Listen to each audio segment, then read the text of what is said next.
Yeah, all right, bro. That's all good. That's all good. Yeah, mate. I mean, this season it's been wild. Obviously, you had these rule changes that came in last year.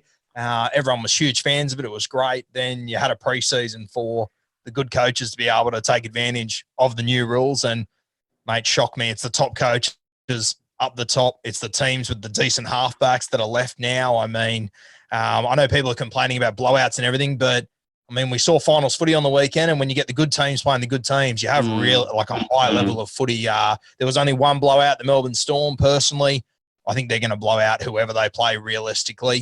So, mate, I've really enjoyed this season. It's had its highs and lows with some of the score lines, but I mean, mate, I've just appreciated so much watching what the Melbourne Storm have done this year. When you consider losing Cameron Smith and doing what they're doing, it's unbelievable. Ridiculous, bro. Yeah, I know. Like, I used to be one of those, and I still have it to some extent, a Melbourne Storm hater, right? But at some point, bro, you got to stop the bullshit and really sit back and just applaud, right? Like, yeah, people say, the salary cap and corruption and all this shit. But end of the day, there's 17 players that got to take the field, and it's so easy to not perform.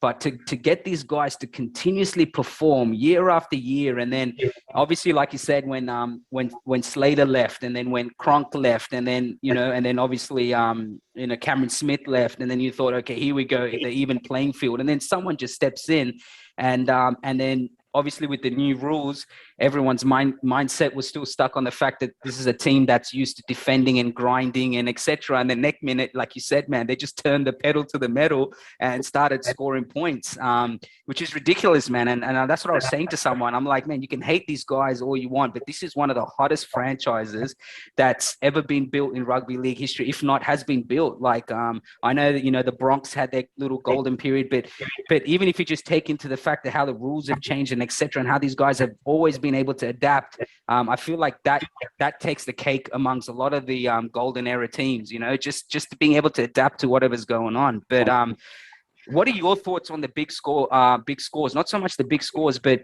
the reason for the big scores, the blowouts. Is it just purely teams adapting to the new rules, or is it a fact that the type of style of play and the players, the type of players in the teams, need to be kind of, I guess, looked at, or recruitment, etc. Like, what do you think is it? Because at the start of the year, obviously, it almost seems like everyone was trying to find a reason as to why the scores are blowing out, right? Because it was like, how do you all of a sudden, just randomly get 40, 50 points? But what are your thoughts on that? Mate, I think it's the same reason for just about everything that's happened in rugby league of all time. It's separating the good coaches and the poor coaches, realistically. As I said, mate, it doesn't shock me in the slightest that we're at the business end of the season. We've got Bennett and Bellamy with their feet up. We've got Robinson with a quarter of his squad still playing. We've got Desi Hasler still coaching. I mean, it's the best coaches win. And as I said earlier, these score lines and everything, it's come down to the best coaches having time to prepare. They had a preseason this year to have a look at the way that the game's being played, to take advantage of it. And, these are guys that are obviously 10 times smarter than me when it comes to football. And I can't explain what they're doing. I'm not going to pretend like I can. But mate, the way that Bellamy's just able to, they have changed the rules to essentially not suit Craig Bellamy like 6 times. Do you remember when 10 years ago everyone was like, oh, the wrestle, bloody Bellamy's ruined the game? It's like, okay, take away the wrestle, that's fine. Last year they made the game faster than ever, won a trophy, that's fine. Everyone, I remember in that break last year, and I was the same. I looked at these new rules and I thought, oh my God, Damien Cook, this is made for him. This is going to be the Damien Cook Cup this year. Like, this is falling into South Sydney's hands. And I remember thinking, mate, I'm the biggest Cam Smith fan in the world, but I remember thinking, geez, Smithy might be in a bit of trouble here because the game is moving towards young leagues. It's sort of like that NFL sort of style, it's the young running quarterbacks that are able to dominate now. And, mate, still Cameron Smith lifts the trophy at the end. For me, he was the Clive Churchill medalist in that grand final. I know Pappy had a huge game as well, but I would have gone to Smith. And I mean, Sportsbet paid out halfway through the game for Cameron Smith as well. So it's definitely saying something. And then, mate, he retires. And like I've said a few times on my podcast, the Roosters, how long did it take them to recover when Brad Fittler retired? Dare I say the Knights are still recovering from Joey retiring. Mate, the Eels are still recovering from Sterlo retiring. That was like 87 or something. Like, for the Melbourne Storm to gear back up a year later and do what they've done is unbelievable. And now, I mean, who are the best for you? If I said to you, name me the 3 best hookers in rugby league, who would you say? 3 best hookers. I bet 2 of them are from Melbourne.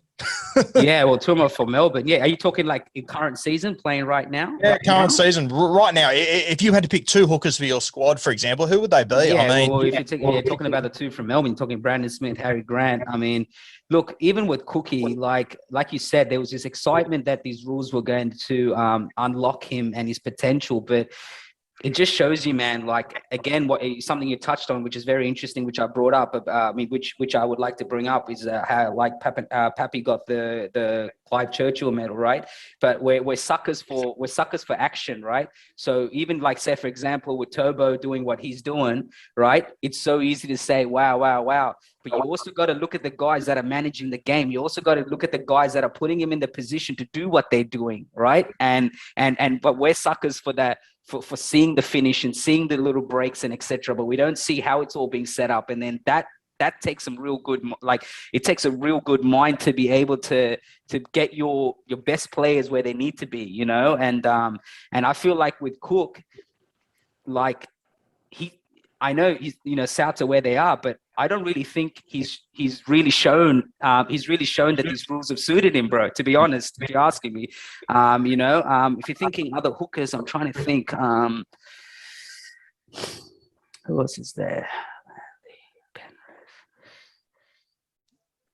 I mean, even with Penrith doing well, I mean, it's a lot of the back of Cleary's game management, I would say. So, yeah, it's very hard, man. Look, I would love to be, as a Raiders fan, say Josh Hodgson, but he's been below par. Like, I just think those 2 ACL injuries on his knee, and as well as, I mean, it just seems like when you're looking at it on paper, right? And a lot of people did, and that's where they had the Raiders at least in the top 4 because of the recruitment. Guilty as charged right here.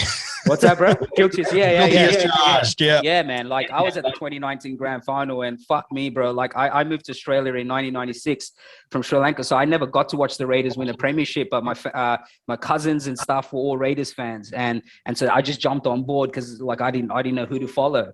But you know, when they went through that real bad patch, these guys all fucking dropped off, but I just kept following them. So, like, for someone like me, I got to see them go through the absolute gutter in that 24-year period. But you know, I still think that it just seemed like we hadn't adapted to the style, and we hadn't adapted to the speed of the game. And then on top of that, you know, I don't want to get too much into the George Williams and all that stuff, but I just felt like, more than anything, like you talked about preseason, it just seemed like I think Phil Gould said, and I don't really agree with a lot of things he says sometimes, but he did say it seemed like we missed a preseason, and that's how I felt. I felt like, you know, we just missed a preseason. We couldn't really keep up with the speed of the game, and we were just catching up to the, like you said, the really good teams and with the really good coaches. But yeah, man, if you're talking hookers,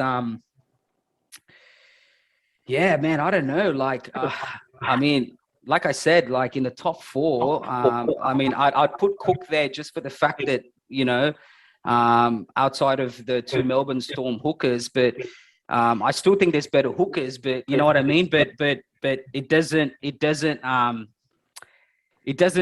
kind of match up with where the teams are on the ladder, if that makes sense, you know? Yeah, man, like you got to say the Melbourne, and they got a dilemma in themselves with Brandon Smith. Obviously, you know, what do you do with him?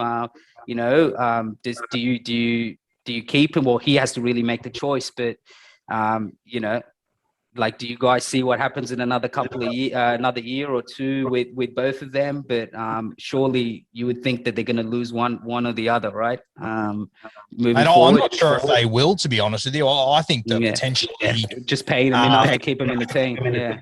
Mate, I think letting Dale go, that might be the writing on the wall. I think you'll find Brandon Smith will be their long-term 13, and Harry Grant will play 9. And mate, I know Brandon Smith's a really good 9. I've been saying it for a long time, though. I honestly do reckon he's a better lock forward than he is a 9, which is a scary prospect because he's a top 2 or top 1 hooker in the game right now. But I honestly don't think he's playing his best position, which is a terrifying thought. Because when he's at 13, he seems to be just very hard to handle, right? With his ball running, bro. Like, and then the way he just always breaks off tackles, or he just seems to He just always seems to get go forward as well. You know, something similar to a lot of the other 13s like Radley and stuff, just all that go forward. But he just seems to always be. It's what's crazy, man. Like we were watching, me and my brother were watching Origin, and we were talking about, for example, Addo Carr. You look at the size of some of these guys and you almost think that, you know, you almost paint a picture that they're not as strong as but some of these guys are so strong. And Brandon Smith's one of those guys, you just don't know. You see like 2-3 people falling off him and you realize that this dude is not easy to stop. You know what I mean? So it's absolutely crazy. But like, yeah, touching on Melbourne, man, like I just think that it's a scary thought, man. Like even you look at Jerome Hughes, right? Gets put into this position where you're meant to control the team. And bro, this guy is just fucking on fire, man. He's been on fire. And even you touched on Cameron Smith last year. And I think like, you know, with the rule changes, what I noticed was he's such an unselfish player, man. Like, you know, Cameron, who probably would have had more control of the ball over the old rules, ended up, you know, just feeding more ball to his halves and etc. And that's what I found. Like, he's such an unselfish player, man. Like, and I think that's a mark of a really good player because he knows what's best for the team, you know.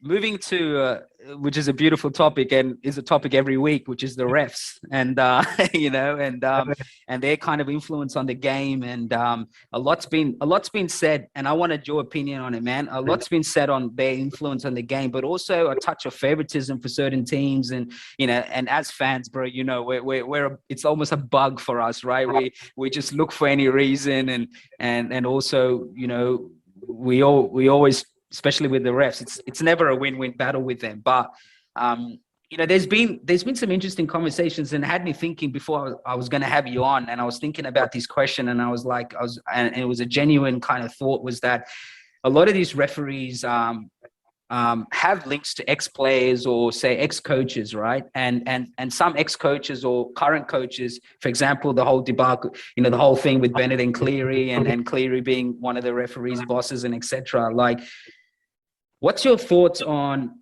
because what I find, obviously, if you look back to the start of the season, like even with the high shots and then just with the send-offs and then just with like, you know, the speed of the game and the speed of the ruck and the six agains and all this, it was almost like a freebies getting thrown, right? And then as we get to the end of the season, it's kind of been pulled back. And I felt like anyone, and I'm sure including yourself, knew that this was going to happen. You know, they're trialing it out, but at some point with pressure from fans and media and all this, it's going to try to reshape it. And probably by the end of the season and then to the new season, it'll shape up again. But I always find that, and this is me personally, even things like the first half and the second half, you know, I always found that the speed of the game and the officiating just seemed to be it seemed to be two different halves sometimes. And I know that, you know, there's always some sort of discrepancy given to the refs to see how the feel of the game, as they say, right? Especially, you know,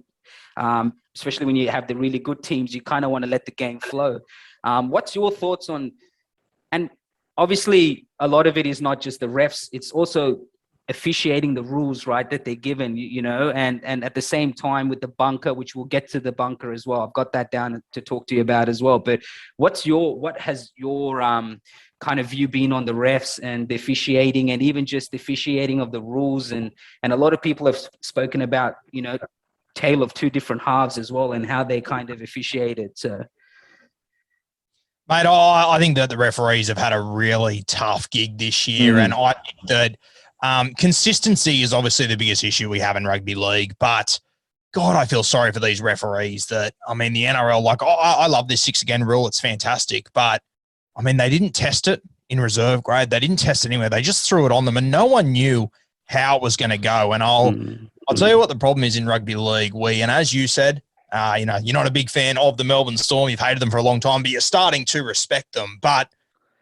the vast majority of fans, they don't like when other teams are more successful than theirs. So all of a sudden, when they're playing these other successful teams and they're getting the run of green of these penalties and these 6-agains, people blow up and say, oh, it's bullshit. But, mate, I mean, you watch these good teams. They're the good teams because they dominate the centre third. And when you dominate the centre third, you get these 6-again calls. They go your way.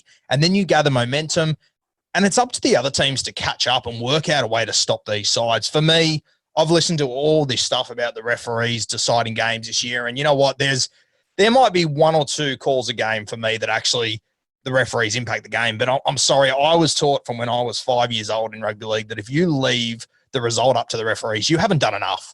And it's as simple as that. Like I listened to when the Panthers played South Sydney a couple of weeks ago, I had every South Sydney fan message me and say, oh, the penalty count was 11-2. It was bullshit. And I was like, okay, you made 4 high tackles and you're offside from your own kicks twice in the second half. That's 7 of those penalties.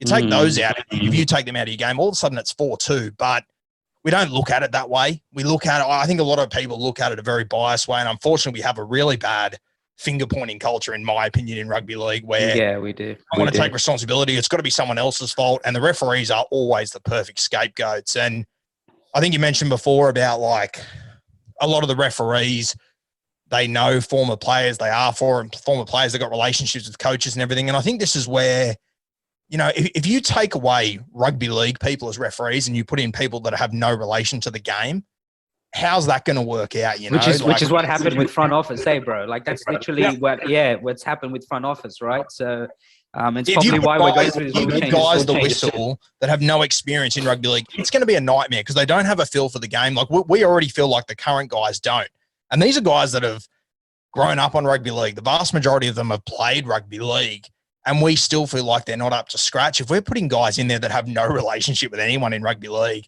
mate, that is going to be a complete and utter train wreck for me. And I get these messages all the time. Ref cost us this game, did this. And I just pull up the stats and go, okay, well, you made, 9 errors. You did this, you did that. I mean, you missed this many tackles. Like, is it really the referee's fault every single time?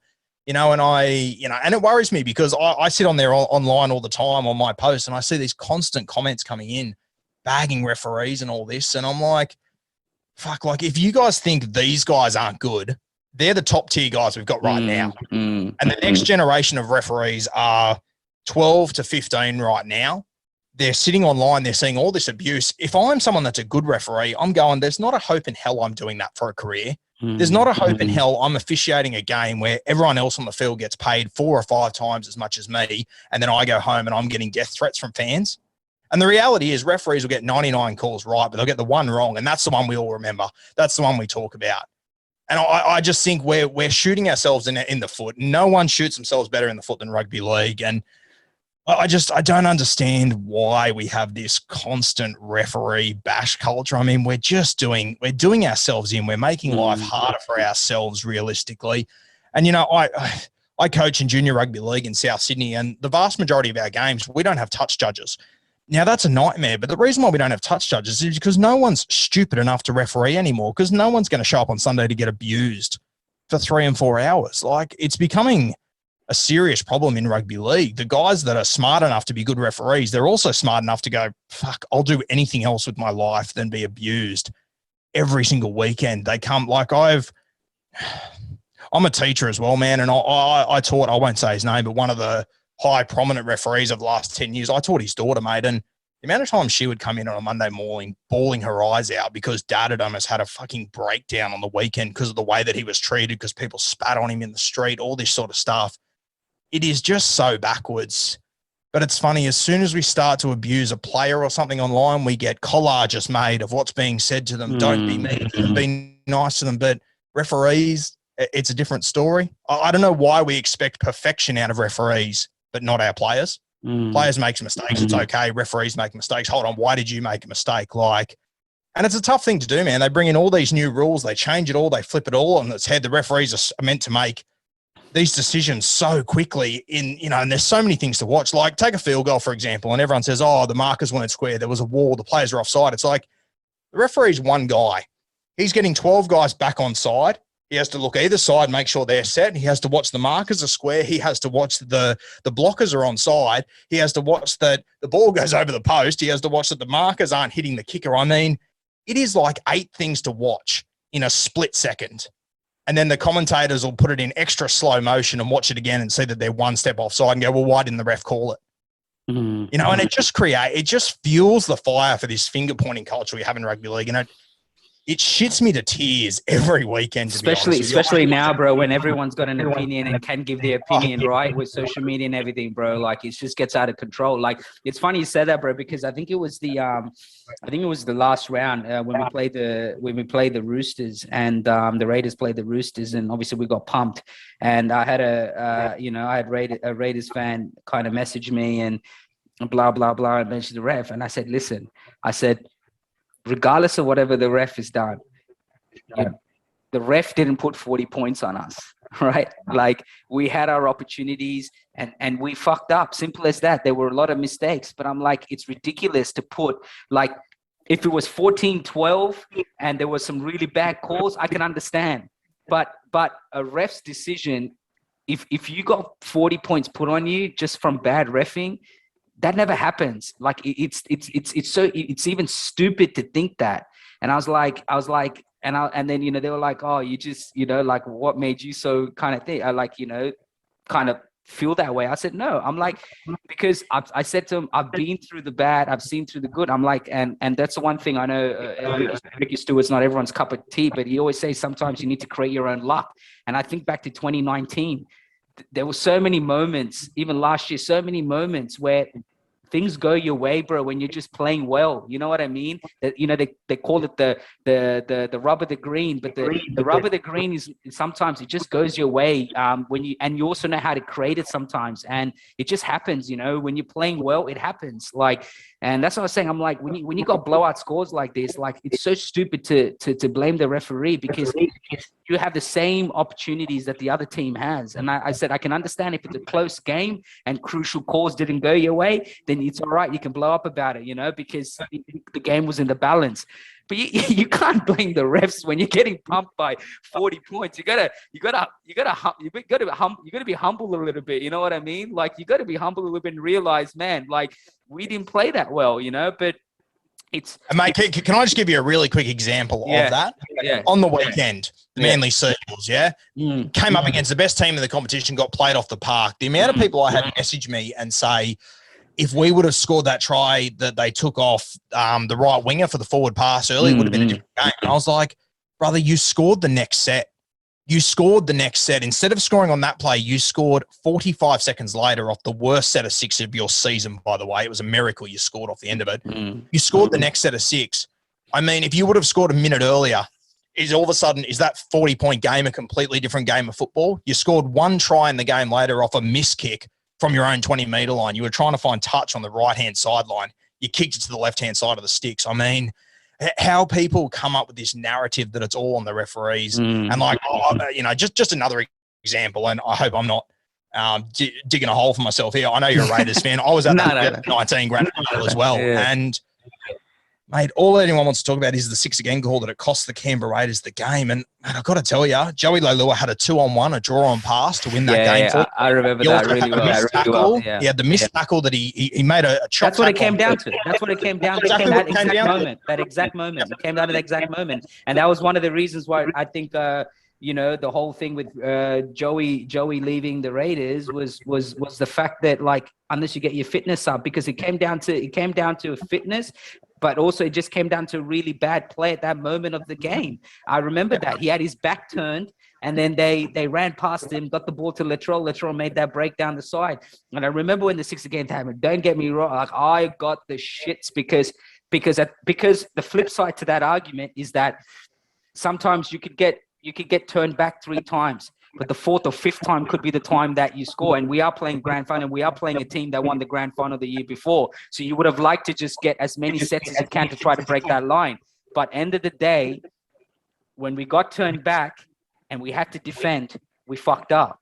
That one moment that where Joey had his back turned and it created that opportunity. So, and I remember this. I remember when people were hitting me up on Facebook at the time, because I was obviously heartbroken, and they're like, oh man, you guys got robbed. And I said, man, we had our opportunities, bro, and the difference is we didn't take it. When the time came, we didn't take it. As simple as that. We had 2-3 sets. I understand the 6 again, and who knows what could have happened, right? It's he say she say right now, but it is like, I've come to really understand, like, you can't just keep back. Man, you have your opportunities, and in a way, this season really taught me that. It's like, man, you can only blame the refs so much, but when you're not playing good football, you're not playing good football. It's simple as that. You just got to accept it, you know.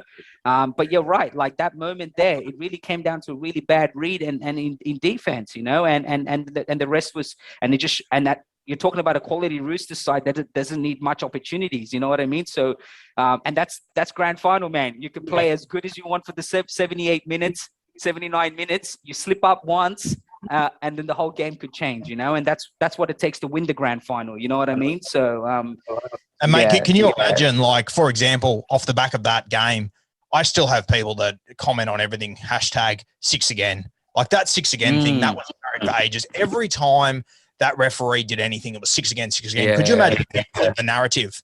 And every time Joey Leilua made a mistake, there was a hashtag like missed tackle Joey or didn't pass Joey. I mean, it would be mental health. What are you doing? Don't do that to Joey. He made a mistake. It's okay. Like it happens to everyone. But referees, it's a completely different story. It's just a free for all. We can back. Especially now with the new rules and the 6 again and shit. Right now, every time they mark the 6 again, everyone's just, you know what I mean, making And you're completely right, man. Like you're completely right. Like. And Joey's still missing the same tackles. No one's talking about it. Exactly. He's talking about moving to the forwards to salvage his career. You know what I mean? So, and mate, with all due respect to Joey, I mean, I know he was young, but he also did the same thing in the 2010 grand final. The Dragons picked him to pieces. Darius Boyd, you know, he was young. I get it, but I mean, I feel sorry for these referees because they don't get treated on an even playing field that the players do. We take care of our players. We look after them. We care about their mental health, but referees, no, I mean, they're the same humans. Most of them are guys that used to play rugby league. So they were guys we used to defend, but put a different shirt on them and it's a free for all. You can say whatever you want about it. Apparently it's very backwards. Well, they're not even seeing even Stevens like the product, right? Players are seen as the product. So they try to, you know what I mean, bro? They're like assets to rugby league, right? Like assets. So whereas refs aren't seen as assets, it's like we can just churn through them. But like you said, which is a really good point, I like that you raised, bro, is that it's a scary world, bro, if we get rid of the guys that have the most experience in reffing, right? And you're going to get worse, man. Imagine what we're saying in 20 years' time if all the good ones don't want to do it anymore. Which, if my son said to me, I want to be a referee, I go, no, you fucking don't. Exactly. Sit down and watch a round. Watch me. Yeah, exactly. Come and stand on the sideline down at the local park and listen to what these kids get called. Like, it's backwards, man. I hope it's going to change, and I'm always very ref positive on my page and always try and call these things out, but mate, it's an ingrained problem. Even the way you see players talk to referees when they get sin binned. I mean, I'm not a huge fan of union, but the one thing union does better than us is respect for referees. And you know that if you shoulder charge, if you do anything, whether it's the right or the wrong call, you'll never see a union player argue with a referee. They take their licks and they get off the field. League players, what are you joking? And they'll wait till their captain gets over there to talk to them. It's like, what do you think the ref's going to do, mate? Because you throw your hands in the air and have a tangent, the ref's going to go, well, actually, don't worry about it. Stay on the field, man. Like, it's just... And it's funny, right? Like, I'm not here to knock players or, you know, knock players' mental health or anything like that. But do you ever stop to think, you know, by you doing that live on TV while everyone's watching, what's that going to do? You know what I mean? Like, you're setting an example, aren't you? So, and that's what I say, man, like, after a while, like, and even like you said, the really good coaches, like, and even the really good teams, they don't rely on referees to win them games, bro. You know what I mean? And they know, and I said this to the person that raised it about the referee, and I said, the really good teams, the teams that will go into games knowing that things aren't going to go their way. And it's those teams that know that things aren't going their way, but still find a way to win.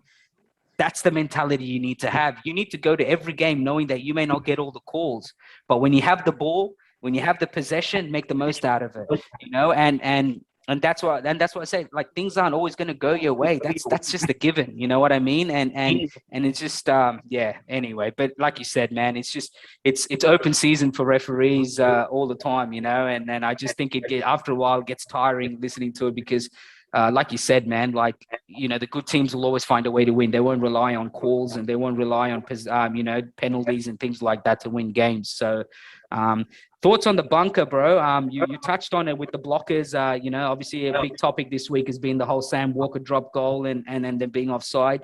But obviously the bunker has has a big influence on the game, right? From obviously reviewing tries to reviewing obviously foul play during the game, you know, depending on whatever the situation is. Number one, what's your thoughts on the bunker? Number two, situations.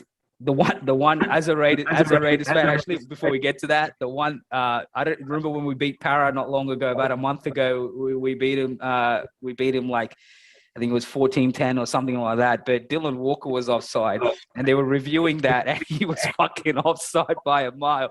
And they were reviewing it, and they just kept letting it play. And I'm thinking to myself, dude, the guy is like literally like 10 meters in front of him. And I was like, holy shit, thank God Rapana made that try-saving tackle, because I can tell you, bro, I would have been one of those guys that have lost the shit, because given the season I've had to sit and watch, you know what I mean? So, but what's your thoughts on the bunker, bro? And what's your thoughts on that situation? Like, should they, like, they kind of seem to get involved in a lot of it, right? And a lot of it goes back to what we're talking about, the refs, right? And I know that Ricky Stewart has said it a lot in the press conferences, because obviously I watch all the press conferences, but that they kind of get in the ref's ear during the game or certain situations, and kind of like, and that can be sometimes a bit detrimental to the way they're officiating the game. What's your thoughts on the bunker and even that situation? Like, should they have sat and reviewed it and said, hey, these guys are blocking them based on the rule, this is what should be happening, and then picking and choosing certain other moments where they do get involved? Like, I don't think people are so much angry about the bunker, but I think it's just it seems to be the imbalance in when they get involved, when they don't get involved. But what's your thoughts on it, bro? Oh, I agree, mate. It is the imbalance, but I mean, we've also got to have a long, hard look at our fan base. I mean, I remember when the bunker first came in, and they were sending every try upstairs, and the whole fan base said, hey, we're spending all of our time watching video refs. I don't want to sit here. It slows the game down. It interrupts it. It's like, okay, we'll use it less. We'll base our decisions more on what the referees think. They're not going to always get it right, because they're human. They haven't always been right for 100 years. Then you start to get referees at 100 miles an hour. They make a poor decision compared to the commentators that are sitting up in the box watching 3 replays at 4 different angles in slow motion. And then we go, well, hold on, how did he get that wrong? We should have had the video ref. And it's like, you can't win. You cannot win. It's either you're slowing the game down too much with video replays, or the referees aren't getting enough right. And then when you brought the bunker in, you know, rugby league is one of those sports where there are so many grey areas, it's not even funny. And then the bunker still gets caught out. Now, yes, the bunker's made a number of howlers. Don't get me wrong. I understand that completely. But, mate, even before the bunker, it's part of sport. You're going to have to don't go your way. I mean, we had a really good sport for like 100 years. I think people forget that before we brought so much technology in. And, you know, I don't know about other people, but I sit back and I watch those games from the 90s and stuff before there was video replays. And, I mean, is it a good game to watch? 100% it is. Is there stuff that goes wrong? Yeah, there is. But you know what? We play on, we get on with the next play, and the commentators just move on. They don't sit there and watch 15 replays and point out where the referee was wrong. And that's where I think Fox Sports and Channel 9, they've got to really take some responsibility for this. Because, mate, it's like, it's unbelievable. The amount of these guys on Fox League and 9 that, one, they want to bag our referees and the decisions they make, and then they want to jump on during the week and bag our players for what they do off the field and everything. Like, I get it gets clicks, but it's like me trying to sell you a boat and then me pointing out that it's got 15 holes in it. Are you going to buy it? Like, it's just such a backwards thing at the moment. I feel sorry for the bunker. I feel sorry for the referees, because a lot of these decisions they're making are coming off the back of the rules that the NRL put down, like that Clint Gutherson one on the weekend. I mean, that is a knock-on every day of the week. Bro, if you and your brother were to go and play in the backyard and you did that, we'd go knock on it and go, yeah, no, fair enough. I mean, like, how is that happening? Yeah, I know. It's funny because my cousin messaged me and he goes, bro, I thought that was a knock-on. I said, bro, I'm like, I could tell you 100 million games that I've ever watched in my life where if someone did that, it was hands down a knock on. You know what I mean? So mate, you could get 2 6-year-olds, and if that happened in their game, that was a knock on. Fair enough. But so by the book, because that's how I felt when I saw it, bro. Yeah. But by the book, it was the right call, because that's the precedent the NRL has set because of what they did with Slater a couple of years ago. They did it with Benji Marshall about 10 years ago as well, where he took a shot at field goal and he essentially missed the ball. It skimmed his foot on the like. It was a miss kick for all money, and they let it play on. Like it's you set these precedents, and mate, the referees would have been sitting there going, "We know this is a knock on. They're not stupid. They knew it was a knock on, but by the book, by the rules that they've been told to play by, they had to go by it." And this is the other thing that shits me with the NRL. They set these ridiculous rules down, these ridiculous expectations. The referees follow them, and then the NRL comes out on Tuesday and said, "Yep, that referee got it wrong." And yeah, when they do the review, right? Yeah, when they do the review at the start of the week. Take some responsibility. You haven't like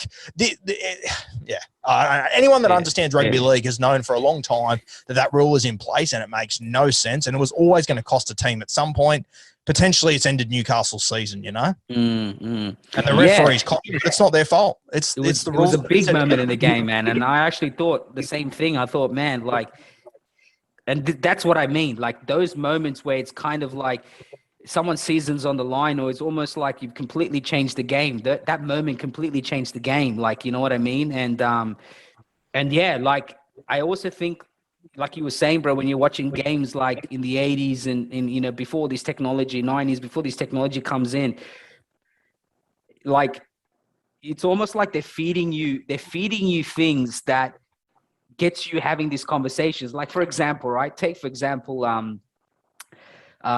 you know, a player, you know, blocking someone coming across in defense. But even when you know they're nowhere near in any position to tackle the player that's ran through the line, right?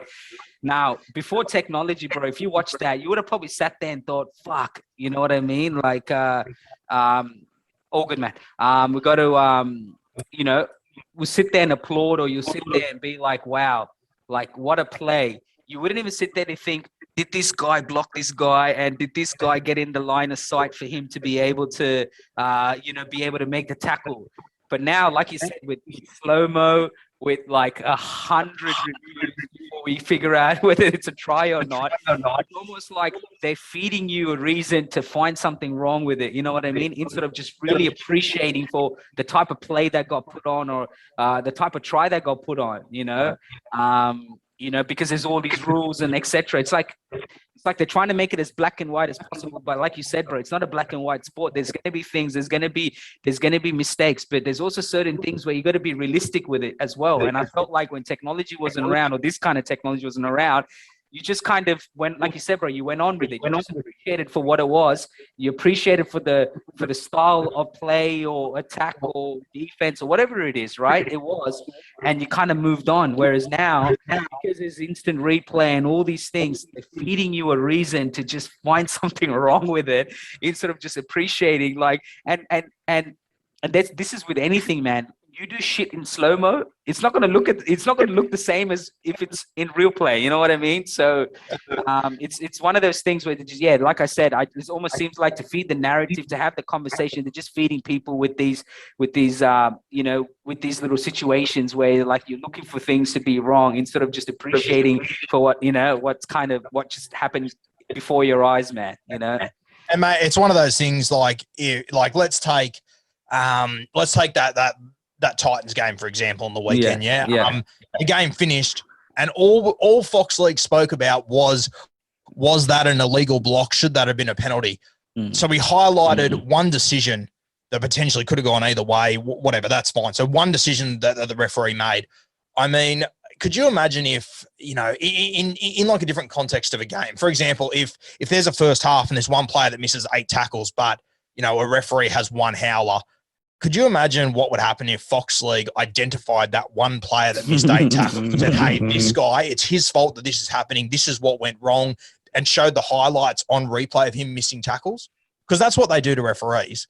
They show on replay the decision that he got wrong at 100 miles an hour, and we sit there in slow motion and watch it and say, no, I got the call wrong. But if you were to, like, once again, if you were to do that with a player, mate, there would be, the NRL doesn't care about mental health. What's Fox League doing? What about the care for the player? I mean, I sort of keep coming back to it to some extent, but I just think that narrative, it just sort of has to change. I don't think it's fair at the moment. 100%. Thoughts on the well, I would say top 4, but we've kind of moved on now to the semifinals now. But thoughts on the I guess the teams playing it out at the moment. Obviously, a lot. Penrith went into last week heavy favourites, and kudos to Rabbitohs, man. What a game. And I even saw, I got a diehard Rabbitohs mate of mine, 60 years old. He even stopped watching footy when the Rabbitohs weren't even in the league. That's how much he loves the Rabbits. All this talk with Latrell not playing, and that's going to be detrimental. But I think people forgot the quality forward pack that they have and the quality halves they have. But I expected nothing less, man. I really did. I just thought everything leading to that game was just feeding into Wayne Bennett and the type of guy he is, man. I said it to everyone, and I was like, when it comes to finals, there are certain coaches, and there's one coach in Wayne Bennett he knows how to get you up for a game when it's time, But what's your thoughts on, I guess, the remaining teams now? So where are we at? We got the Roosters versus Manly, and then we got the Battle of the West. And then, you got Rabbitohs and Melbourne nicely sitting there waiting, waiting for whoever wins these games to play them. Something tells me you're probably heavy favorite in Melbourne winning the grand final, but what's your thoughts? What's your thoughts on the remaining games and kind of who do you kind of see battling it out for the big one, bro? First of all, I wish you would have tipped me off last week. The Souths were going to win because I made a dick of myself there. Oh, did you? Yeah. But no, mate, I do have. I've got Melbourne winning this grand final. I have all year. But as far as the games go this weekend, mate, I sort of like Manly. I think they'll have a bit of a bounce back from last week. And the Roosters, I mean, there's been about 8 or 9 times where I've thought, that injury or that suspension has to be the nail in the coffin. But losing Sam Verrills is massive. I'm not sure how Robbo's going to deal with it. I've heard a few people say Radley to 9, but I just feel like you're losing too much through the centre third, moving Radley. And if you still had Takiaho and you can move him to 13, I could understand it, but I just think you lose too much moving Radley. So I'm expecting Lockie Lamb and Marshke to share time there at hooker, but surely Manly's just got too much in the tank. I mean, after having their pants pulled down last week, I'd be shocked if Manly don't bounce back. But the Roosters, they just keep on surprising us. The other thing about this, bro, what they've had to go through. It's fucking ridiculous, man. It's absolutely ridiculous. I was thinking this afternoon, I was like, fuck, this year might be Trent Robinson's and Craig Bellamy's best year of coaching ever for Bellyache, after Smith to do what he's done, but for Robbo to have this team still playing football now, all things considered. I mean, if you're a bottom 8 team this year, what excuse do you have when you look over at the fence at the Roosters? No one's had it worse than the Chooks. There is just no excuses whatsoever. Mate, there must be so many coaches that are just looking at Robbo going, "Are you for real?" God, you're making it really hard for me to keep my job. It's an attitude thing, bro. Like, you know what I mean? And that's what he's done so well. Yeah, 100%. And I know this because, like I tell people, like, even with me being such a diehard Raiders fan, like, the one thing I noticed when they started playing with the top 4 teams and started competing, it was recruitment, but it was an attitude thing. And I realized how important that is, man. Like in a football club, just having that right attitude, knowing, you're putting your jersey on and that just shows you that whatever he's built in that club, man, whoever puts that jersey on, they just know what's expected, man. And that's such a beautiful thing to see because, people look at the skills, people look at all those things, but they don't realize that none of that shit matters if you don't have the right attitude. And I think Roosters have really shown that this year, man, that, and it's almost scary, right? Like next year, if they go the opposite way, injury free or, it's almost scary what they can do, man. It really is because it's really good for these players that are there to fill in for depth and fill in as, for injuries that have been able to pretty much get probably more game time than they ever thought they were going to get at the start of the year, So, it's just crazy to think. But do you see an upset coming out of the winners out of this weekend's game when they go against the Rabbits or the Melbourne, or do you see Rabbits and Melbourne getting over whoever faces them? Because I do think, especially now, which I'll get to, I know you got to go soonish to the speed of the game, but I do think with everything, with the rule changes, I think with everything that's going on, and I always say this, this time of the year, it's something beautiful about having that week off, you know. And even look at Melbourne, regardless of how good they are, when we knocked them off in 2019 and sent them into 2 straight games into the finals, made it quite difficult for them. And I think when you do get to have that week off and refreshen up, it really does matter at this point of the season, especially one game away from grand final. But do you see an upset? Do you see whoever plays the South or the Melbourne getting over him at this point?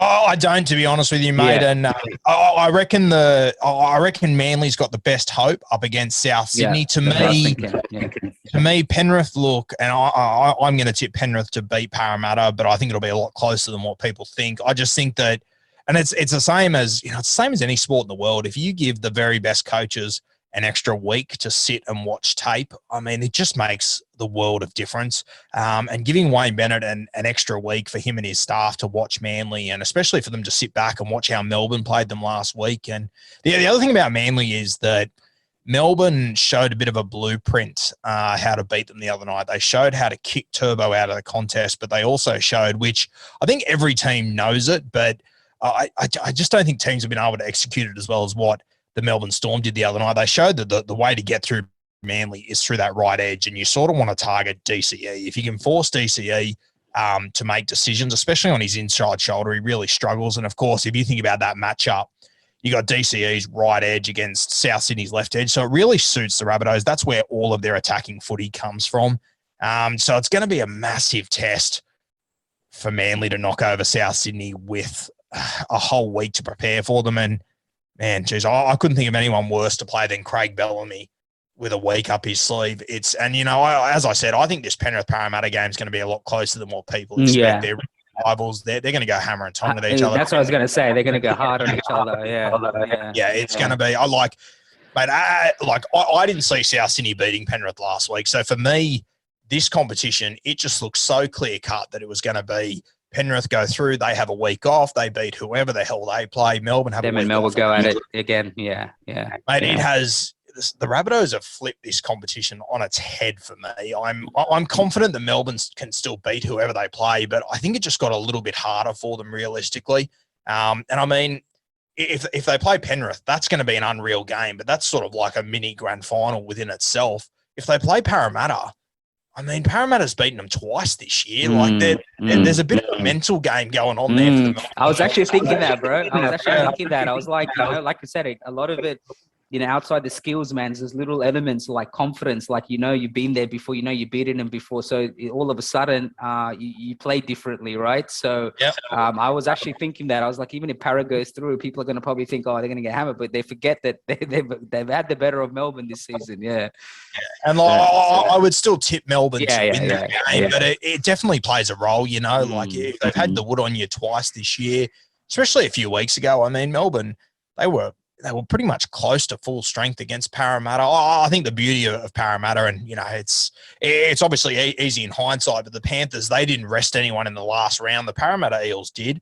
And I thought in the second half of that game the other day against Newcastle, Parramatta, they just looked so upbeat still, whereas the Penrith, they looked very flat against South Sydney. They looked very un-Panthers. I agree, man. I was actually saying that as the game went on, South just seemed to just get better and better, like in terms of just the energy aspect of it. I felt like they were just there. They were just there ready to play for 80 minutes, man. And as the game went on, it just seemed like all it took for the Rabbitohs to win this really was just to ice it, just another try or two and would have iced it, But obviously the close scoreline kept it interesting all the way through because, anything can happen in any moment. But, it makes an interesting point, man. And if Penrith gets through, which I'm tipping them to get through to play Melbourne, whoever the Rabbitohs play, I think that Penrith-Melbourne game will be quite physical, man, so it'll be interesting, who kind of, I wouldn't say going limping to the grand final, but like you said, man, just by that whole Penrith situation with the Rabbitohs, it's kind of swapped them now, right? So it's like all of a sudden now you can have Penrith and Melbourne who will go at each other because there is going to be, permitted they beat Parramatta, but that history from last year, and you know what I mean? And Penrith's going to want to knock them off getting into the grand final as revenge and, all those things. But, to beat Melbourne, it ain't going to be easy walk, you know what I mean? Which means it's gonna suck a lot of petrol out of you, you know what I mean? So, Yeah, for sure. And mate, it's even nowadays, like, mate, playing one more game, like, as much as it takes a lot out of the tank, when the way that injuries and suspensions are happening this year, like, it's a huge punt. Like, if Penrith win this game and then they go into the next week with the same 17, I'll be shocked, because every team is losing a player just about every week. And I mean, if it's one of their key guys, like, you're in serious trouble there. So I think this has worked out better than South Sydney could have ever imagined for them. And they've earned it, 100%. They've earned it. But yeah, it's worked out well for them. Wayne Bennett, I was talking on my podcast earlier, which is just insane. If he beats Manly or the Roosters next week and goes into the grand final, that'll be 5 decades in a row that Wayne Bennett has featured in the grand final, which is just 5 decades. That is unbelievable. Ridiculous, bro. Yeah. Well, kind of to end it off, bro, like, I wanted your thoughts. I was saying the speed of the game, and I wanted your thoughts on not just the speed of the game and how the rules have changed, but do you see the style of footy changing, which will trickle down to the type of players we see playing traditionally in rugby league? And do you see that impacting, we love the big boppers, we love the big hits. Do you see the style of game and the speed of the game and where the game's kind of moving? We kind of can get a bit of an idea, right, based on some of the rule changes this year.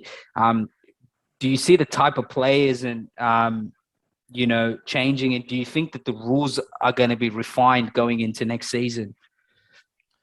No, I think they'll stick with the rules they've got at the moment, mate. But I do think, like, gameplay in rugby league is always changing. I said a couple of years ago, when everyone was, saying Jason Taumalolo is the best lock forward we've ever seen, I was, mate, I copped it left, right, and centre. I said the entire time, he's not a lock. He's a front rower that wears jersey 13. And I've been saying for a long time that I think Victor Radley's the best 13 in the comp. And mate, I was getting bullied for 2 or 3 years. It was unbelievable. And now that all the good coaches have made that transition to a ball playing 13, the game's completely changed. Taumalolo, mate, he can run for 300 metres 8 weeks in a row, and the Cowboys don't win a game of football.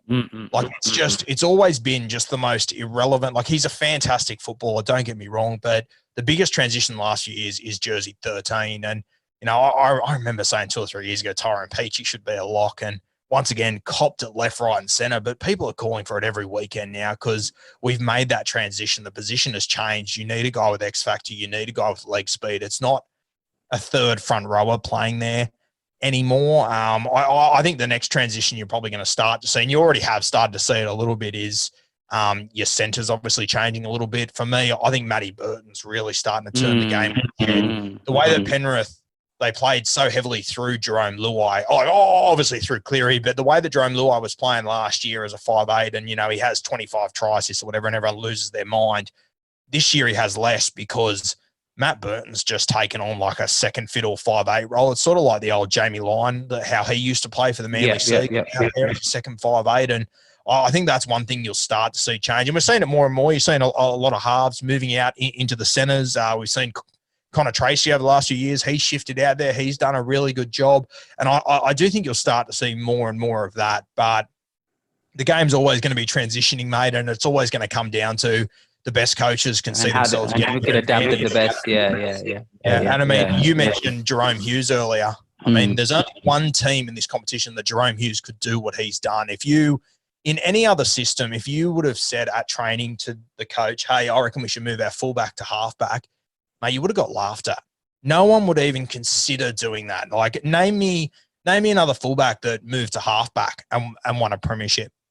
Like, there's none, mate. Like, Craig Bellamy, he can just see things that others can't. Trent Robinson's exactly the same. You look at what Robbo's done this year, and this is his greatest credit. He had all these injuries and everything, but he had a way that he wanted to play in the preseason. It got turned on its head. He all of a sudden had an 18-year-old halfback who was good at playing off the top of his head, and he just handed him the keys and just said to everyone else, work around him.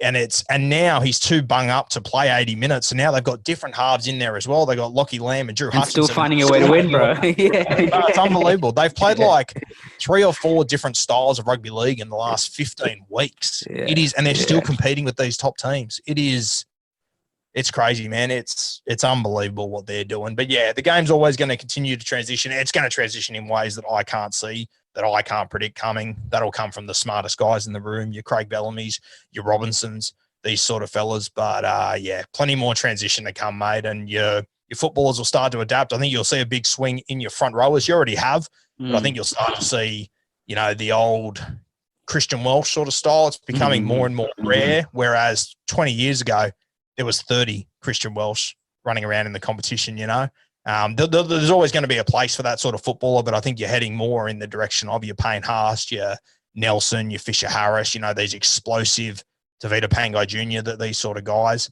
And yeah, as you said, mate. Yeah, I still think you need the big. You still need those big forwards. I think still to punch through the line, but it might mean that in terms of minutes, it might even mean in terms of just even the weight that they carry on them. Right? Sometimes they carry extra. I want to say extra weight, but more weight because of the fact that you can punch through the line. But it might mean that they lean up a little bit more. It doesn't mean that they completely lean up like where but it might mean less minutes or whatever it is. But I still think that having a big forward running at you is fucking scary, regardless of whatever the speed of the game is. For sure. They can still bend the line. But you're right. I get what you're saying. And that's why I asked you the question, because the way the game's moving now, it just seems like, it's quite fast. You know what I mean? You want to quick play the balls. You want to be able to kind of have a bit of footwork as well in your with your front rowers and stuff as well. So, mate, like exactly what you're saying there. Yes, there'll be a place for your Christian Welsh and these sort of fellas who don't have the high-end attacking upside, but they make their 10 metres and they bend the line. You imagine when it comes down to grassroots, and, I'm watching Harold Matthews and SG Ball every weekend, when these guys are now picking their front rower, are they going to go with the guy that makes the 10 metres, or are they going to go with the guy that makes the 10 metres, has the sidestep, has the offload?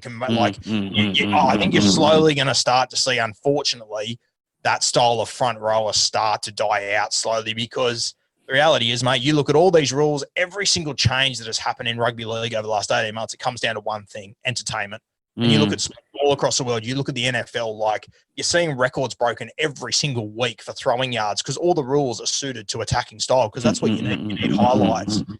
They get hits on Twitter, they get hits on Instagram, and rugby league's exactly the same. We've changed all our rules to suit the attacking team, because we're in the entertainment business. We're not in the rugby league business. 100%. 100%. It's the entertainment business. Nah. But bro, I won't take too much of your time, man. I really do appreciate it, man. It was great insight, and I honestly do think the chat about the refs and stuff was refreshing to get your view on it, the way that you kind of articulated it. It was really good, man. Because and I hope when I do put it out there, that a lot of the referees get to see what you said, because I think it was really good, man. And I love your work, bro. And I know that there's so much more in the horizon for Rugby League Guru and the whole product and the brand, and keep doing your thing, man. I love reading your posts. I love reading your breakdowns. Hopefully, we get to do this a little bit more, as the season goes on next year. Maybe, find little moments throughout the season where we can sit back and look at how the season's gone, or maybe even the end of season as a final start. We can get together and have a chat and review the season and review the finals to come. But man, I really appreciate what you do, bro, and I wish you all the best. And I really do appreciate you giving me your time, man. It means a lot. Thank you, brother. I really appreciate your kind words, mate. It means the world. And yeah, you send me a message whenever next season, bro, and we can chop it up whenever. Yeah. Appreciate your time. I appreciate you, bro. Thank you very much. Huh? Have a good one.